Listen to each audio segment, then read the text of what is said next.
Le son du marteau était comme un clou dans un cercueil. Dans la salle d'audience opulente, aux murs lambrissés, le juge Harding baissait les yeux d'un air las. Il était prêt à dissoudre un mariage et à signer une séparation d'1 milliard de dollars. Arthur Vance, le titan milliardaire, adressa un sourire narquois à sa femme, Helena. Il l'avait dépeinte comme une croqueuse de diamants, une simple note de bas de page dans son histoire. Et il était à quelques secondes de l'effacer. Ses avocats étaient des requins, et elle se vidait de son sang. Le juge s'éclaircit la gorge.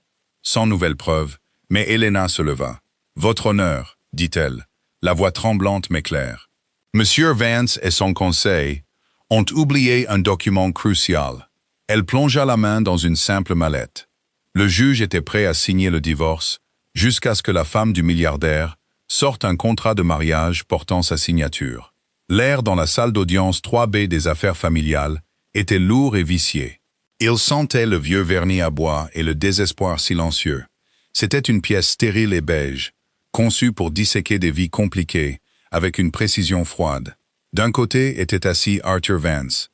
Il avait moins l'air d'assister à une audience de divorce que de poser pour la couverture de Forbes.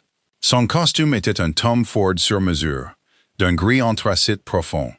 Il coûtait probablement plus cher qu'une voiture moyenne. À côté de lui, son équipe juridique, dirigée par le tristement célèbre Marcus Thorne, formait un mur de confiance suffisante et coûteuse. Ils brassaient des papiers, cliquaient sur leur stylo et chuchotaient parfois à leurs clients. Celui-ci hochait la tête, un petit sourire cruel aux lèvres. De l'autre côté était assise Helena Vance. Elle ressemblait à un fantôme hantant sa propre vie. Elle portait une simple robe bleu marine, soignée mais sans rien de remarquable. Ses cheveux étaient tirés en un chignon sévère, et son visage était pâle, sans maquillage. Elle paraissait petite. À côté d'elle se tenait Clara Bennett, une jeune avocate dont la mallette semblait faite de plus de vinyle que de cuir. Pour l'observateur occasionnel, et pour Arthur Vance, ce n'était pas un combat équitable. C'était une exécution. Le juge Lawrence Harding présidait. C'était un homme à la fin de la soixantaine, le visage marqué par des milliers d'après-midi anémiques comme celui-ci. Il avait vu des milliardaires, des indigents, des acteurs et des escrocs. Il était, à tout point de vue, impossible à choquer. « Maître Thorne, » dit le juge Harding de sa voix grave et rocailleuse, « vous avez présenté un argument convaincant, bien qu'assez partial, pour la division des biens. Vous affirmez que Madame Vance n'a pas contribué au patrimoine conjugal. » Thorne, un homme dont les cheveux argentés et le sourire de requin avaient démantelé des dynasties, se leva. « Précisément, votre honneur. Monsieur Vance a bâti son empire, Vance Dynamics, à partir de rien, grâce à son propre génie et à ses efforts acharnés. Madame Vance, eh bien, elle assistait à des œuvres de charité. Elle décorait leur maison. Elle était, de l'avis de tous, une épouse traditionnelle et solidaire. Mais une partenaire dans l'entreprise. Absolument pas. Elle n'a rien apporté à la valorisation de 14 milliards de dollars dont nous discutons. Il désigna une montagne de classeurs. Nous avons des déclarations sous serment de tout le conseil d'administration, y compris la directrice des opérations, Madame Séraphina Dubois. Nous avons les registres financiers.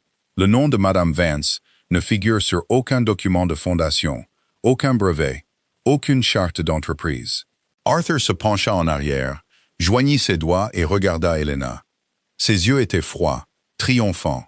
Il se débarrassait enfin du poids mort. « Madame Vance, » lui avait dit Arthur 2 mois plus tôt dans leur cuisine immense et stérile, « est une relique d'une vie que j'ai dépassée. Tu ne corresponds pas à la nouvelle image de Mark, Helena. » De retour au tribunal, le juge Harding tourna son regard vers le côté d'Helena. « Maître Bennett, votre réponse ?» Clara Bennett se leva. Elle était jeune, à peine 30 ans, et elle avait l'air nerveuse. Elle ajusta ses lunettes. « Votre honneur, nous contestons cette catégorisation.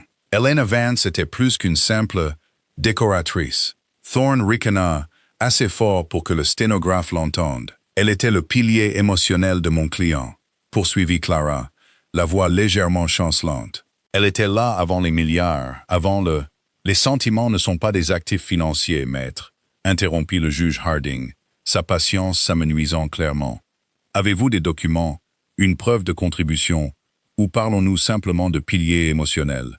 Arthur Vance gloussa doucement. Ça y était. L'humiliation était complète. Clara Bennett baissa les yeux sur ses notes, les mélangea, puis regarda Helena. Helena fit un seul signe de tête, presque imperceptible. « Votre honneur », dit Clara, sa voix trouvant soudain un nouveau registre, plus ferme. « Nous avons passé 3 jours à écouter Maître Thorne dépeindre ma cliente comme une sangsue, comme une simple épouse décorative qui a gagné au loto en épousant un génie.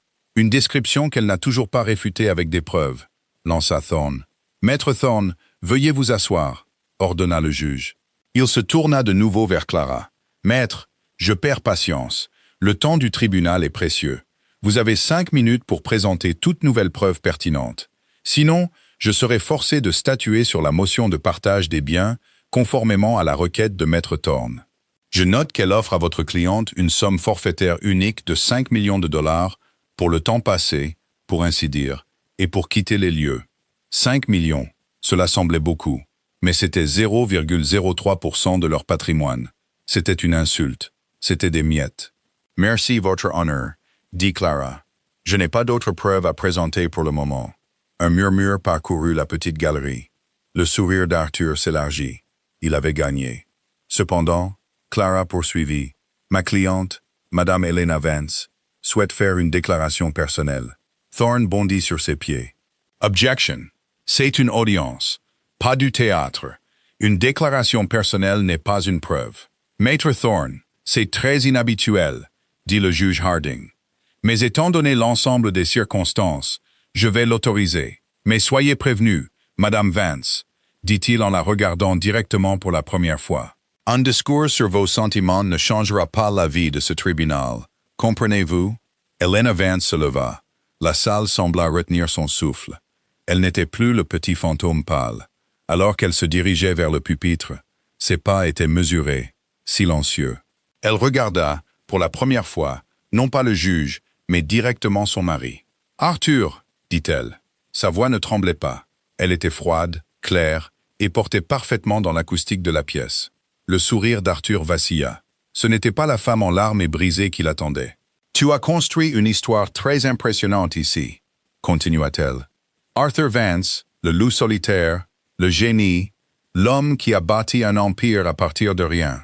Votre honneur, c'est un... » commença Thorne. « Tais-toi, Marcus, » siffla Arthur, les yeux rivés sur Helena. Il était intrigué.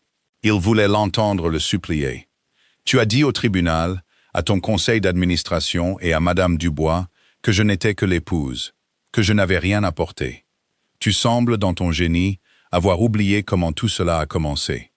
Votre honneur, » interrompit Clara Bennett. « La déclaration de ma cliente est, en fait, la préface à l'introduction d'une dernière pièce à conviction. Nous l'avons retenue jusqu'à ce que l'ensemble du dossier de Maître Thorne soit consigné. Nous pensons qu'il s'agit d'une question de réfutation. » Les yeux du juge Harding se plissèrent. « Retenue, maître, vous êtes à la limite de... »« C'est un document, votre honneur, » dit Helena, le coupant. Sa main se dirigea vers la simple mallette en cuir usé à ses pieds, celle qui paraissait bon marché à côté du cuir italien de l'équipe d'Arthur. Elle ouvrit les loquets. Un document que M. Vance a lui-même signé. Arthur éclata de rire. Un aboiement unique, sec et arrogant. « Qu'est-ce que tu as, Helena? Une note de restaurant? Une carte d'anniversaire? Un faux? Une contrefaçon ?» La main d'Helena sortit de la mallette. Elle tenait une seule liasse de papier plié. Ils étaient jaunis sur les bords.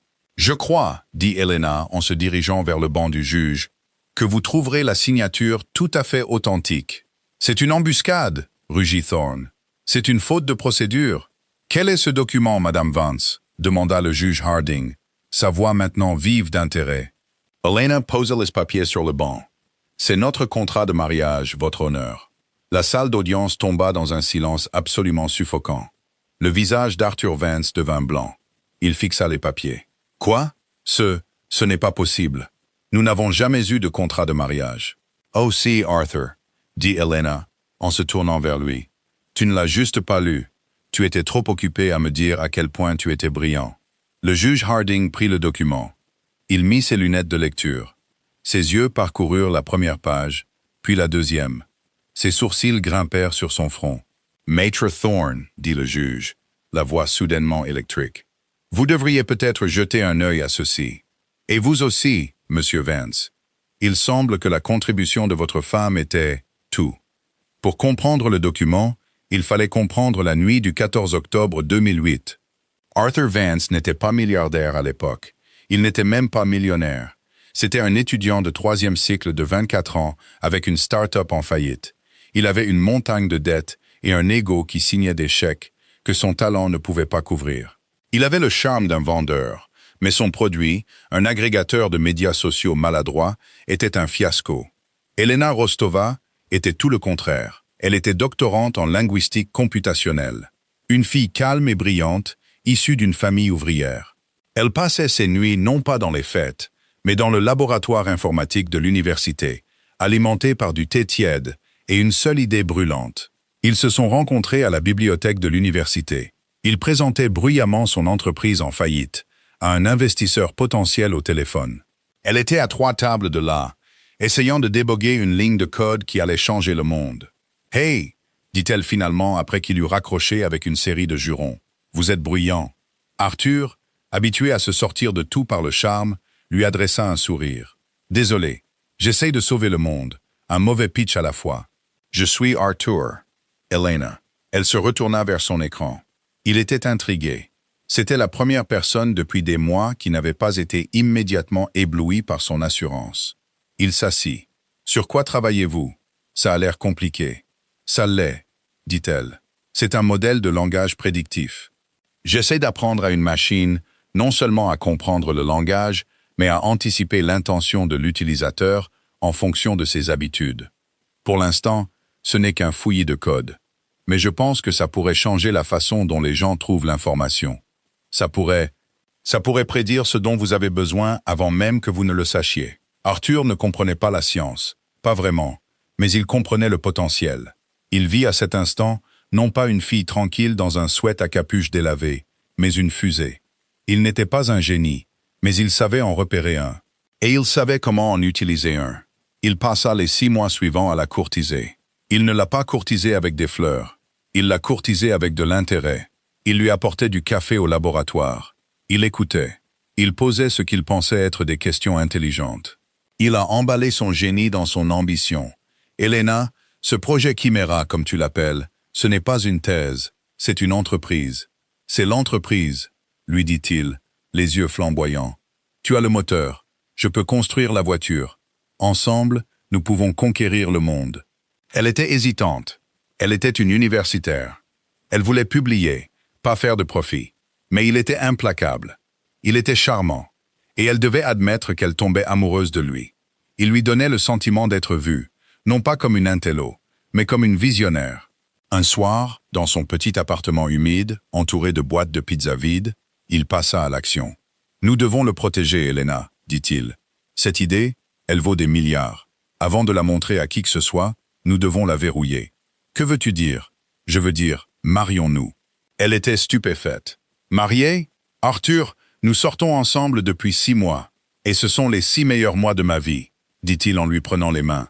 Mais je suis aussi un homme d'affaires. Nous sommes partenaires. Si nous nous marions, nous sommes une unité légale. Ce qui est à toi est à moi. Ce qui est à moi est à toi. Ça protège l'idée. Ça nous protège. » Elena, malgré son génie en codage, était naïve en ce qui concerne les gens. Elle était amoureuse. Elle a dit oui. 1 semaine avant le simple mariage au palais de justice, elle vint le voir. « Arthur, » dit-elle en tenant quelques feuilles de papier. « Tu as raison. Nous devrions protéger l'idée. J'ai demandé à mon oncle, il est assistant juridique, de m'aider à rédiger quelque chose. » Arthur était au téléphone, essayant d'obtenir une réunion pour un financement de démarrage. « Qu'est-ce que c'est? Encore des paperasses juridiques? C'est un contrat de mariage, » dit-elle d'une petite voix. Ça dit juste que le projet Chimera est à moi, ma propriété intellectuelle, et que je le cède sous licence à notre nouvelle entreprise. Ça rend les choses claires. » Arthur leva à peine les yeux. Il répétait déjà son discours aux investisseurs. Dans son esprit, il était l'entreprise. L'idée d'Elena n'était que la matière première. « Ouais, malin, Lena. Comme tu veux, » dit-il en prenant le stylo et les papiers. « Tu es le cerveau. Je suis la vitrine. Maintenant, où est-ce que je signe ?» Il griffonna son nom, Arthur R. Vance, au bas de la dernière page sans lire un seul mot de la première. Il signait l'abandon d'un empire qu'il n'avait même pas encore construit. Il n'a pas vu les clauses que son oncle avait habilement insérées. Il n'a pas vu celle qui disait « En cas de dissolution légale du mariage, l'accord de licence pour le projet Chimera est immédiatement résilié, et toute la propriété intellectuelle, les produits dérivés et les bénéfices qui en découlent reviennent dans leur intégralité à Elena Rostov-Vance. » Il a juste vu une ligne de signature se dressant entre lui et son premier milliard.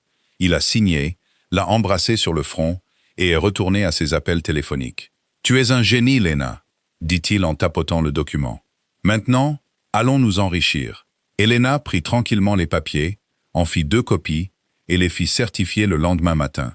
Elle en mit une dans un coffre-fort. L'autre, elle la garda au fond de sa mallette pendant 12 ans. Les 5 premières années furent un tourbillon. Vance Dynamics explosa. L'algorithme d'Elena, qu'Arthur avait rebaptisé le moteur prédictif Vance, était un miracle. Il transforma la publicité en ligne, puis la logistique, puis les marchés financiers. Arthur, avec ses cheveux gominés, ses costumes élégants et sa formation médiatique sans faille, devint le visage d'une révolution technologique. Il était le Vance de Vance Dynamics. Elena, pendant ce temps, restait là où elle était à l'aise, dans le laboratoire. Elle était la directrice de l'innovation, bien que son nom n'apparaisse jamais dans les communiqués de presse. Elle dirigeait l'équipe de codeurs, affinant constamment Chimera, créant de nouvelles versions et gardant l'entreprise une décennie en avance sur ses concurrents. Elle travaillait des journées de 18 heures, animée par la même passion qu'à l'université. Elle ne se souciait pas de la gloire, elle se souciait du travail. Arthur se souciait de la gloire, de l'argent et du pouvoir. L'homme qui lui apportait autrefois du café au laboratoire était maintenant un homme qui s'envolait pour Davos. Il avait des mannequins à son bras lors des lancements de produits, ce qu'il appelait du réseautage, et il avait commencé à croire à sa propre publicité. Il n'était pas l'homme qui savait utiliser le génie. Dans son esprit, il était le génie. Il commença à voir Elena non pas comme sa partenaire, mais comme une employée de haut niveau. Une employée qui était, franchement, un peu embarrassante. Elle ne s'habillait pas comme il fallait. Elle ne faisait pas de relations publiques. Elle détestait les galas, les fêtes sur les yachts, la vie vide et scintillante qu'il avait construite autour d'eux. « Elena, chérie, tu dois essayer. » Il soupirait, ajustant ses boutons de manchette avant un autre événement mondain qu'elle redoutait. « Ces gens sont nos partenaires. Ils ne veulent pas parler d'optimisation de réseau neuronal. Ils veulent parler d'art, de ski, d'argent. Alors vas-y, Arthur, disait-elle en sirotant une tasse de thé. J'ai une nouvelle version à tester. Son ressentiment s'envenima. Il se sentait enchaîné à cette femme calme et brillante qui était, il le savait dans son fort intérieur, la vraie raison de son succès. Il la détestait pour ça. Puis, 2 ans plus tôt, arriva Serafina Dubois. Serafina était tout ce qu'Elena n'était pas. Elle avait un MBA de Harvard avec une expérience en OPA hostile. Elle avait un esprit acéré pour le marketing et la grâce prédatrice d'une panthère. Arthur l'engagea comme nouvelle directrice des opérations. Serafina ne comprenait pas seulement l'image de marque, elle était l'image de marque. Elle était élégante, impitoyable, et elle adorait Arthur. Ou du moins, elle adorait son pouvoir. Elle vit immédiatement en Elena ce qu'elle était, le véritable centre du pouvoir chez Vance Dynamics, et donc une menace. Serafina commença une guerre d'entreprise silencieuse. Elle restructura les départements, déplaçant l'équipe de codeurs fidèles d'Elena vers d'autres projets. Elle dévia les rapports d'Elena, les forçant à passer par elle. Elle commença à traduire les notes techniques d'Elena pour le conseil d'administration, s'attribuant lentement le mérite des innovations. « Elena est une pure universitaire », dit Serafina au conseil, la voix dégoulinante d'un faux respect. « Elle est le cœur de notre recherche et développement, mais elle n'a pas la vision évolutive de notre avenir.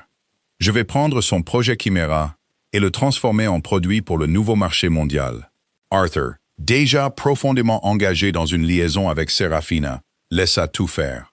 C'était parfait.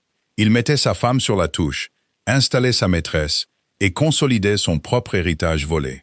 La trahison finale n'eut pas lieu dans la chambre à coucher. Elle eut lieu dans la salle du conseil. Elena fut convoquée dans le bureau d'Arthur, une vaste boîte de verre surplombant la ville.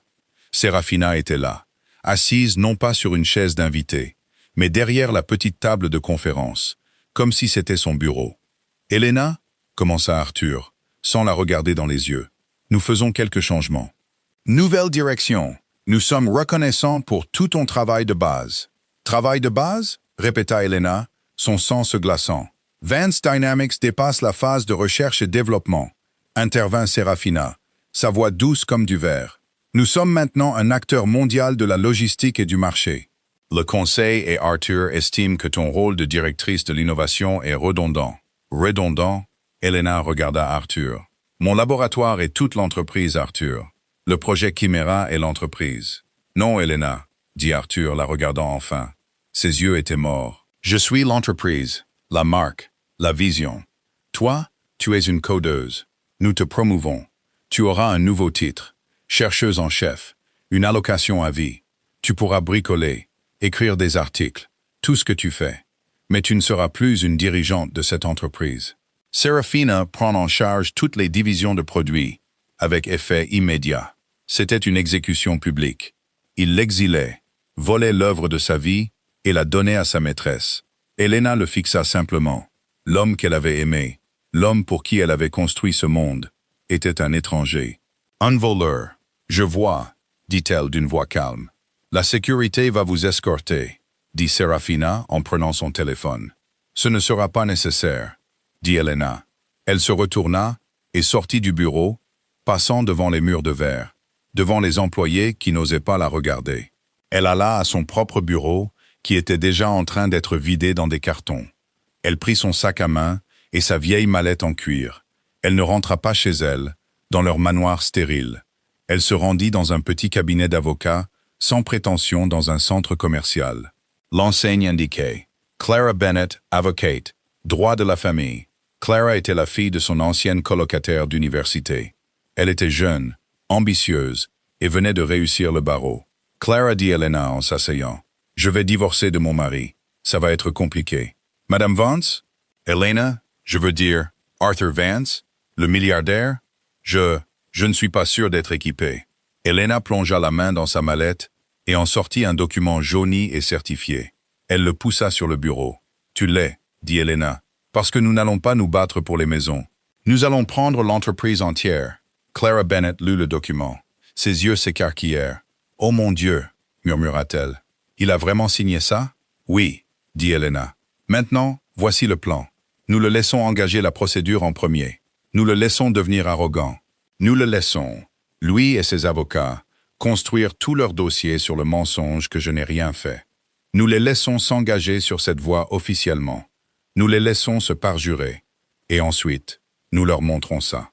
C'est brutal, Elena, dit Clara, un lent sourire se dessinant sur son visage. Il m'a appris à être une femme d'affaires, Clara, répondit Elena, sa voix devenant d'acier. Il a juste oublié de m'apprendre à perdre. La procédure de divorce fut une crucifixion publique de 3 jours. Arthur et Marcus Thorne l'avaient conçu ainsi. Ils ne voulaient pas seulement gagner. Ils voulaient anéantir la réputation d'Elena. C'était une stratégie d'entreprise autant que juridique.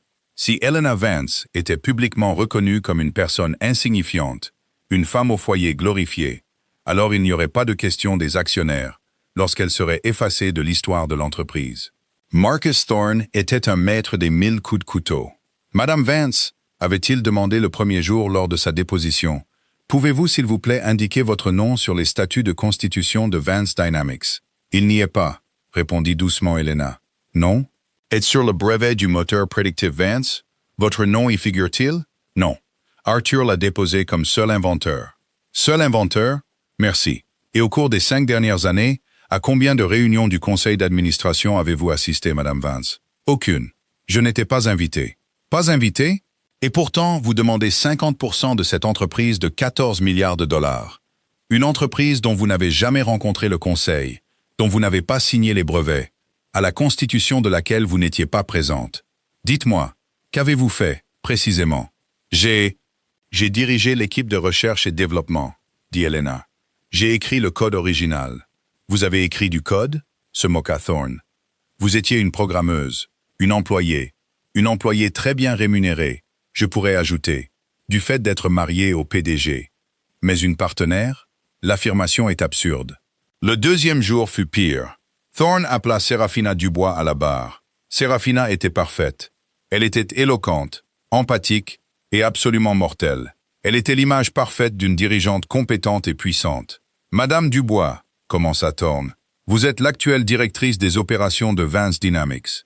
Parlez-moi du rôle d'Elena Vance dans l'entreprise à votre arrivée. » « Elena est une femme charmante, dit Serafina en croisant les mains. « Vraiment. Mais elle était dépassée. L'entreprise avait dépassé ses compétences. C'était une personne de laboratoire, pas une chef d'entreprise. Elle était... Franchement, elle était un goulot d'étranglement. Arthur, dans sa loyauté, l'avait maintenue dans un poste qu'elle ne pouvait pas gérer pendant des années. Donc, à votre avis professionnel, Madame Vance a-t-elle contribué à la croissance et à la valorisation de Vance Dynamics? Non, pas dans un sens commercial significatif. Son travail original était, si je comprends bien, un bon point de départ. Mais la vraie valeur, la mise à l'échelle mondiale, l'intégration au marché, les contrats d'1 milliard de dollars, tout ça, c'était Arthur.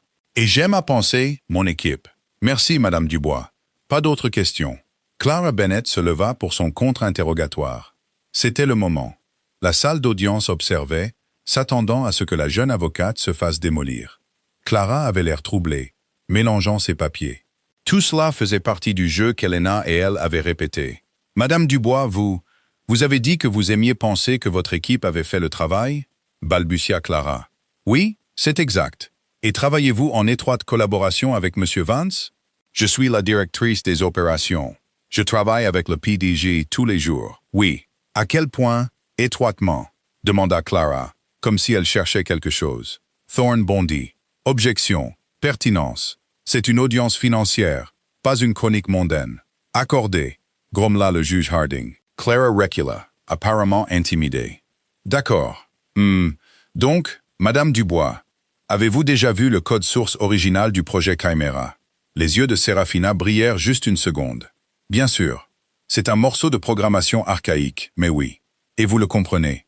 La linguistique computationnelle derrière?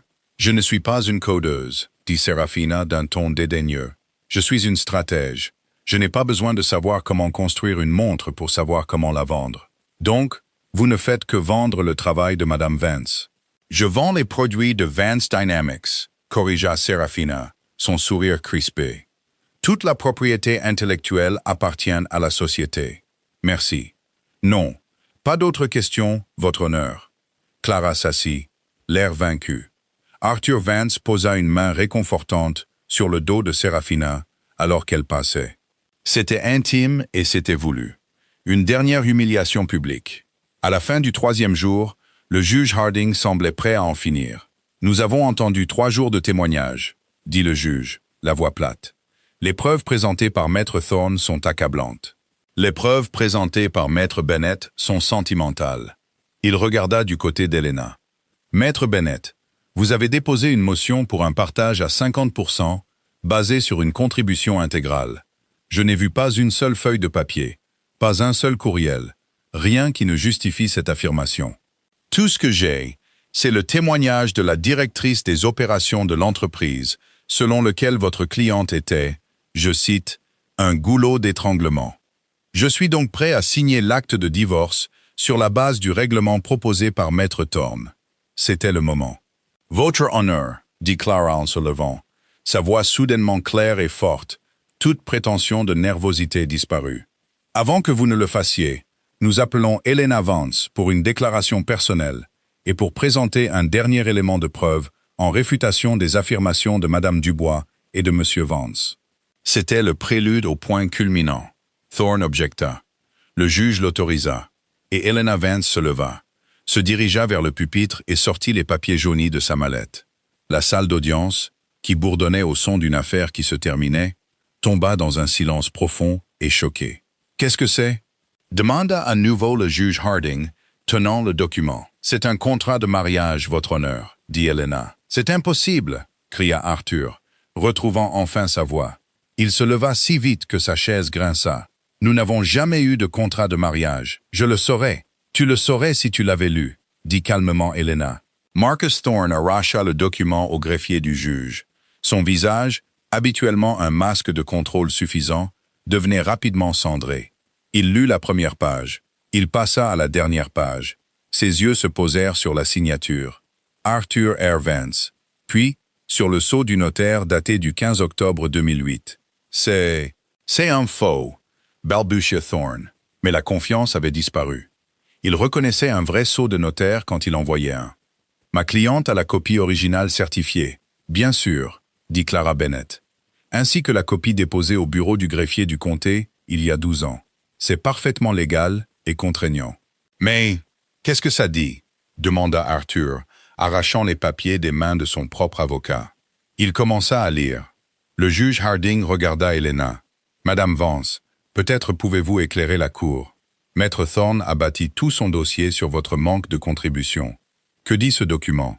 Helena regarda Arthur, dont le visage se vidait de toute couleur. Ses mains tremblaient visiblement pendant qu'il lisait. Il dit deux choses, votre honneur, dit Helena. Arthur et moi étions jeunes. J'étais une scientifique, et il était un homme d'affaires. Nous avons donc convenu de garder nos biens séparés. Thorne laissa échapper un rire étranglé. Séparés, ces biens valent 14 milliards. Qu'aviez-vous? Des prêts étudiants? J'avais le projet Chimera, dit Helena. Le sang quitta le visage de Thorne. Clause 1, récita Helena de mémoire, stipule que tous les biens prénuptiaux d'Arthur R. Vance, consistant en sa start-up en faillite, AgroSocial, et ses dettes étudiantes, restent les siens, et que tous les biens prénuptiaux d'Helena Rostova, consistant en sa propriété intellectuelle, le projet Chimera, un modèle de langage prédictif algorithmique, restent les siens. Non, murmura Arthur. Non, non. Clause 2, poursuivit Helena, sa voix gagnant en puissance, est un accord de licence. Il stipule que moi, Helena Rostova, j'accepte de concéder une licence pour le projet Chimera à une nouvelle entité conjointe, Vance Dynamics, pour une période de 12 ans ou pour la durée du mariage, la plus longue des deux prévalant. Le juge Harding était maintenant penché en avant, tout son corps rigide d'attention. Continuez, Madame Vance. Et la clause 3, la plus importante, stipule qu'en cas de dissolution légale du mariage, l'accord de licence pour le projet Chimera est immédiatement et irrévocablement résilié. Silence. Pas une toux. Pas un souffle. Quoi? Qu'est-ce que ça veut dire? Demanda le juge, bien que son expression dise qu'il savait déjà. Cela signifie, dit Clara Bennett en s'avançant, qu'à compter de votre signature sur cet acte de divorce, votre honneur, Vance Dynamics perd le droit légal d'utiliser sa technologie de base, le moteur prédictif Vance. Toute la base de la valorisation de 14 milliards de dollars de l'entreprise revient à ma cliente. Arthur Vance émit un son, un halètement guttural et étranglé. Elle ne peut pas, balbutia-t-il, regardant autour de lui d'un air égaré. Elle ne peut pas juste le prendre. Je ne prends rien, Arthur, dit Helena, sa voix glaciale. Je reprends juste ce qui a toujours été à moi. L'entreprise, le nom, la marque, les bâtiments, les jets. Tout ça est à toi. Tu peux le garder. Mais le moteur, le produit, la seule chose de valeur, c'est à moi. C'est du vol. Ruguet Arthur, en se jetant sur elle. Un huissier lui bloqua le passage. « Monsieur Vance, asseyez-vous » beugla le juge Harding. Il regarda Marcus Thorne. « Maître Thorne, étiez-vous au courant de cela » Thorne était hors service. Il fixait le papier, sa carrière défilant devant ses yeux. Il venait de passer 3 jours à engager son client dans une histoire sous serment, que ce document prouvait être un mensonge. Il avait permis à son client et à son témoin vedette, Séraphina Dubois, de se parjurer. « Votre honneur » murmura Thorne. « Ce document, il est inadmissible. C'est une fraude. »« C'est un contrat, maître Thorne » lança le juge Harding. « Signé par votre client. Un contrat que vous, en tant qu'avocat, n'avez clairement jamais pris la peine de lui demander. Vous avez bâti tout votre dossier sur des fondations de sable. Vous avez prétendu que Madame Vance n'avait rien apporté, alors qu'en fait, elle a tout apporté. Vous avez prétendu qu'elle était un goulot d'étranglement, alors qu'elle était la source. » Le juge jeta le contrat de mariage sur son bureau. Il regarda Arthur Vance, ses yeux brûlants d'une fureur froide. « Monsieur Vance, vous et votre conseil avez, d'une manière spectaculaire, presque biblique, argumenté votre chemin hors d'un empire. Vous êtes venu ici pour dépouiller votre femme de sa dignité. Vous avez, au lieu de cela, dépouillé votre propre entreprise de son actif principal. » Il regarda Séraphina Dubois, qui essayait de se faufiler hors de la salle d'audience. « Madame Dubois, asseyez-vous. Vous pourriez être exposée à des poursuites pénales pour parjure. » Serafina se figea, pâle comme un linge. Le juge se tourna de nouveau vers Arthur. « Vous voulez le divorce? Très bien. Vous voulez lui verser une somme forfaitaire de 5 millions de dollars? Très bien. » Il attrapa son marteau. « Je signe l'acte de divorce comme demandé par le pétitionnaire. Arthur Vance. » Bang. Le mariage est dissous. Aide conformément à la clause 3 maintenant exécutée du contrat de mariage, l'accord de licence entre Helena Vance et Vance Dynamics est par la présente résilié. Il regarda Helena. « Madame Vance, vous êtes maintenant une femme libre, et il semble que vous soyez l'unique propriétaire de l'algorithme le plus précieux au monde. Quant à vous, Monsieur Vance, vous êtes le PDG d'une entreprise de 14 milliards de dollars qui, à compter de... » Il vérifia sa montre. 11h34 du matin, n'a plus de produits à vendre. Les conséquences ne furent pas un lent effritement. Ce fut une implosion. Au moment où le marteau tomba, le journaliste au fond de la salle était déjà sur son téléphone pour publier l'histoire. Le temps qu'Arthur Vance sorte en titubant de la salle d'audience, son costume à 5 000 $, ressemblant à un costume d'Halloween, les premières alertes frappaient les téléphones du monde entier. Un milliardaire de Vance Dynamics perd toute son entreprise dans un divorce. Le contrat de mariage qui a détruit un empire. Qui est Helena Vance? L'action de Vance Dynamics suspendue alors que la propriété intellectuelle de base revient à l'ex-femme. Arthur ne parla pas. Il se fraya un chemin à travers un essaim soudain de caméra, son visage un masque de rage violette et d'incrédulité. Marcus Thorne était juste derrière lui, répondant déjà à un appel du conseil d'administration, sa voix un couinement paniqué. Serafina Dubois avait été retenue par l'huissier pour une conversation avec le juge au sujet de son témoignage. Helena et Clara, cependant, n'étaient pas pressées. Elles rassemblèrent leurs papiers lentement. Helena ajusta son simple chignon dans le reflet de la fenêtre de la salle d'audience. « Ça va ?» lui demanda Clara. « Ça va », dit Helena. Et elle fut surprise de constater que c'était vrai. La peur, la colère, les années d'humiliation silencieuse, tout s'était évaporé avec le coup de marteau. Il ne restait qu'un calme froid et tranquille. « Et maintenant ?» demanda Clara. « Maintenant », dit Helena en fermant sa mallette. « Nous construisons. » Pendant qu'Arthur était enfermé dans une dispute hurlante avec ses avocats, Helena et Clara étaient dans une salle de crise qu'elles avaient réservée dans un hôtel voisin. En 1 heure, Helena, en tant que seule propriétaire du projet Chimera, avait une nouvelle équipe juridique avec Clara comme avocate principale, déposant des injonctions. Une ordonnance de cessation et d'abstention fut livrée au siège de Vance Dynamics, leur interdisant légalement d'utiliser, d'accéder ou de vendre tout produit lié au moteur prédictif Vance. L'action, lorsqu'elle fut autorisée à reprendre la cotation, s'effondra. Elle chuta de 98% en une seule journée. La valorisation de 14 milliards de dollars avait disparu. L'entreprise n'était plus qu'un nom, quelques serveurs et beaucoup d'immobilier, cher et vide. Arthur Vance, le titan, se retrouva avec une coquille vide. Le conseil d'administration convoqua une réunion d'urgence et lors d'un vote unanime qui prit moins de 5 minutes, licencia Arthur Vance pour négligence grave et fausse déclaration au conseil. Il fut escorté hors du bâtiment auquel il avait donné son nom, portant une seule boîte en carton avec ses effets personnels. Serafina Dubois fut licenciée pour faute grave et faisait face à une enquête criminelle pour parjure. C'était un démantèlement total, complet et chirurgical. 2 semaines plus tard, le monde des affaires fut secoué par une autre annonce. Une nouvelle entreprise, Chimera Applied Sciences, venait d'être créée. Sa fondatrice et PDG était Helena Vance. Sa première acquisition fut un portefeuille d'actifs en difficulté, à savoir les serveurs, les bureaux et les contrats des employés de la désormais faillite Vance Dynamics, qu'elle racheta pour une bouchée de pain. Elle réembaucha son équipe de recherche et développement d'origine, ceux qu'Arthur et Serafina avaient dispersés. Elle promut les plus fidèles, et elle s'assit dans le fauteuil du PDG, son fauteuil, dans son immeuble, et se remit au travail. Elle ne changea pas le nom sur le bâtiment. Elle le garda.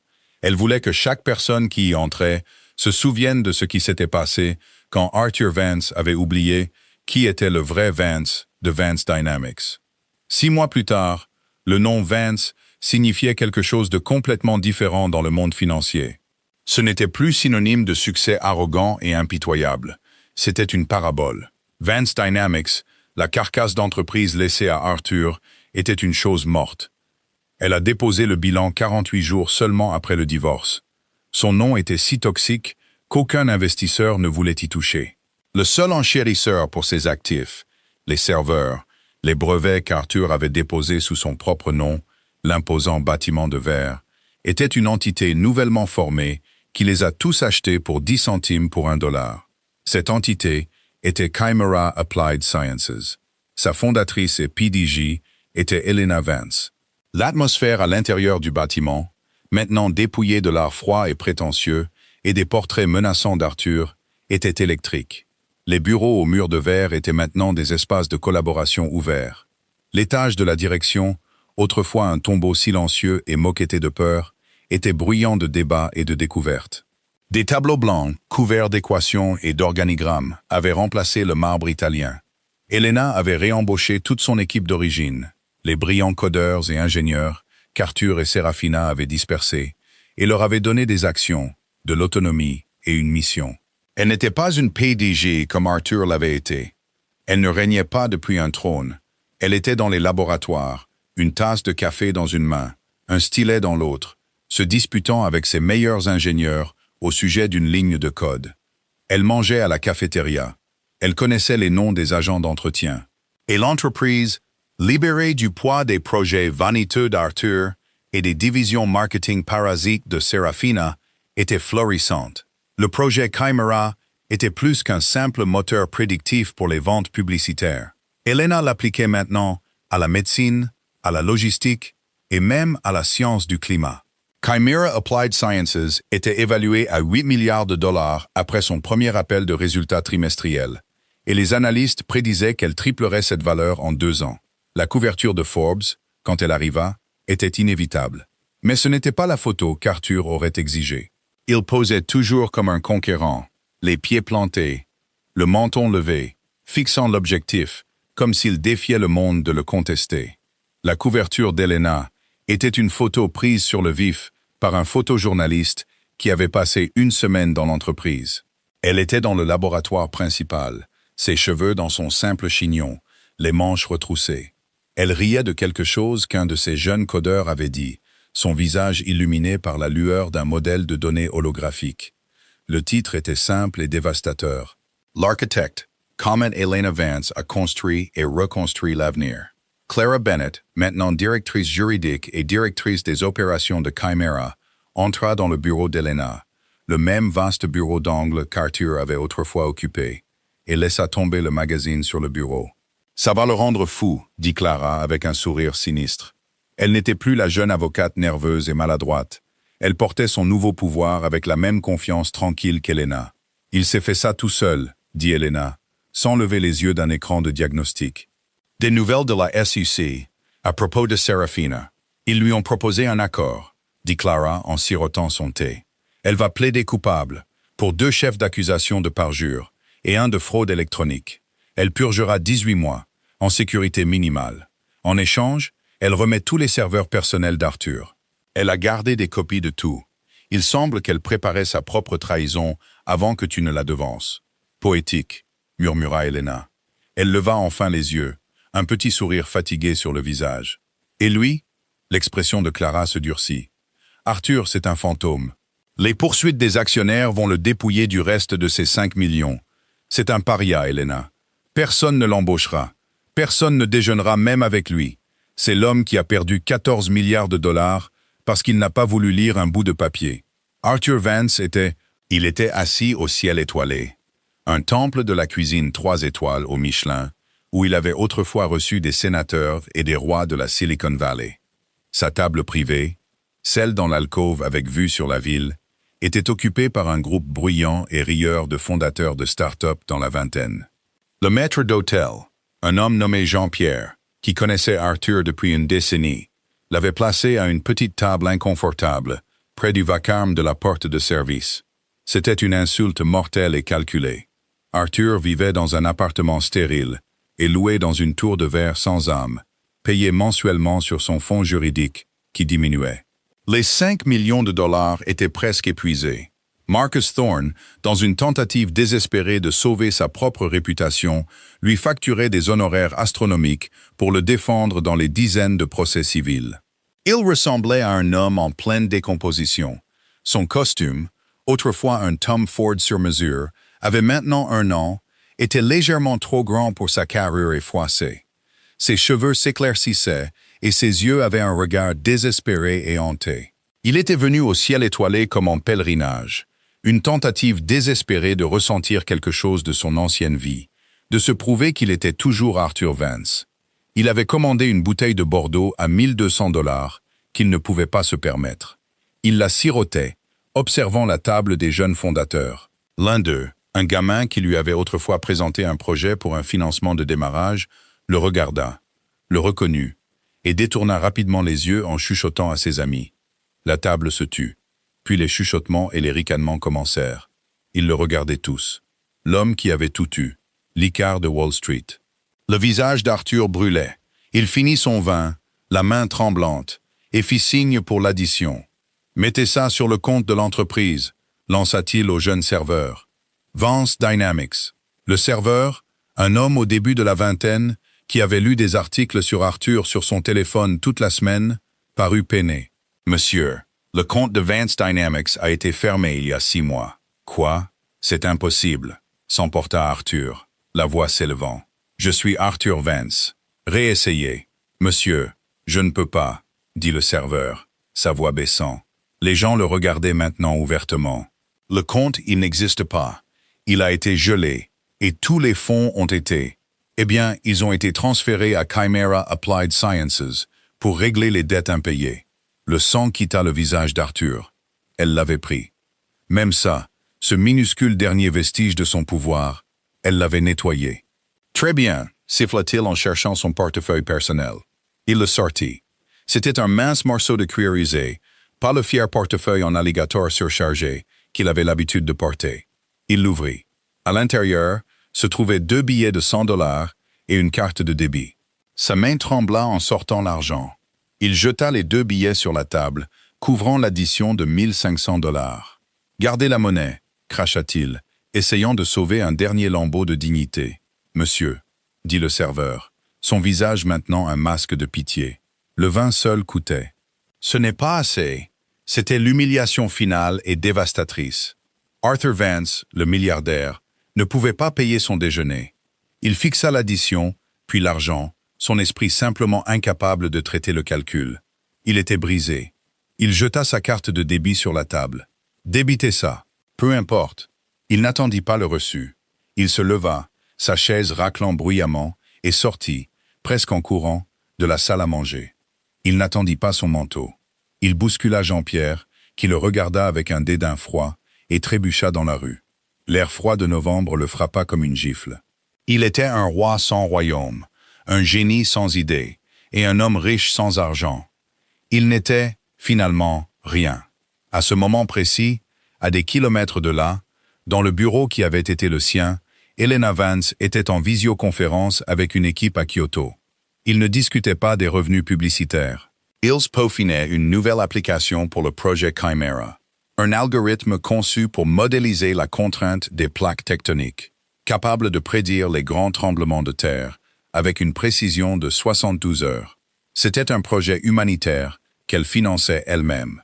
Clara entra, non pas avec un document juridique, mais avec 2 tasses de thé fumantes, comme à l'époque de leur laboratoire universitaire. Elle en posa une sur le bureau d'Helena. « Tu as vu les nouvelles sur Arthur ?» demanda doucement Clara. Helena leva les yeux de son écran, ses yeux clairs et concentrés. « Quelles nouvelles ?» demanda-t-elle sincèrement. Il y en avait tellement. Les poursuites, l'enquête de la SEC, la saisie de sa propriété dans les Hamptons, le restaurant, le ciel étoilé, il ne pouvait pas payer son addition. C'est partout. Dans Page 6, Helena but une lente gorgée de son thé. Elle regarda par la fenêtre la ville qu'elle aidait maintenant à alimenter. Elle ne ressentit ni joie, ni pitié, ni même colère. Tout ce qu'elle ressentait était une profonde et tranquille finalité. Un chapitre clos et verrouillé. Il a passé toute sa vie à construire une marque, Clara, dit Helena en se retournant vers son écran. Il a juste oublié de construire des fondations. Elle cliqua sur une touche, et sur son moniteur, une nouvelle chaîne de code s'illumina. Un nouveau monde de possibilités s'ouvrant devant elle. Il a construit sa propre cage, dit-elle d'une voix douce. J'ai juste arrêté de le laisser utiliser ma clé. Arthur voulait être un roi. Helena se contentait d'être une bâtisseuse. Et à la fin, chacun a pu vivre dans le monde qu'il avait créé. On dit que le karma n'existe pas, mais cette histoire semble le prouver. C'est un rappel puissant et concret que la personne la plus bruyante dans une pièce est souvent la plus vide. Arthur Vance a construit tout son monde sur un mensonge, croyant à sa propre publicité et oubliant la seule personne qui a rendu tout cela possible. Il pensait être un roi, mais il n'était qu'un homme vivant dans un château construit et possédé par sa reine. Il était si occupé à essayer de lui prendre ses 50% qu'il a perdu ses 100%. Qu'avez-vous pensé du plan final d'Helena? Était-ce cruel ou était-ce la justice parfaite? Dites-moi ce que vous en pensez dans les commentaires. Cette histoire a demandé beaucoup de travail. Alors, si vous avez aimé ce drame, s'il vous plaît, montrez votre soutien en cliquant sur le bouton « J'aime ». Cela aide vraiment la chaîne. Et si ce n'est pas déjà fait, assurez-vous de vous abonner et d'activer la cloche de notification. Ainsi, vous ne manquerez jamais une autre histoire de vérité, de mensonge et du moment où tout s'effondre. Merci de votre écoute.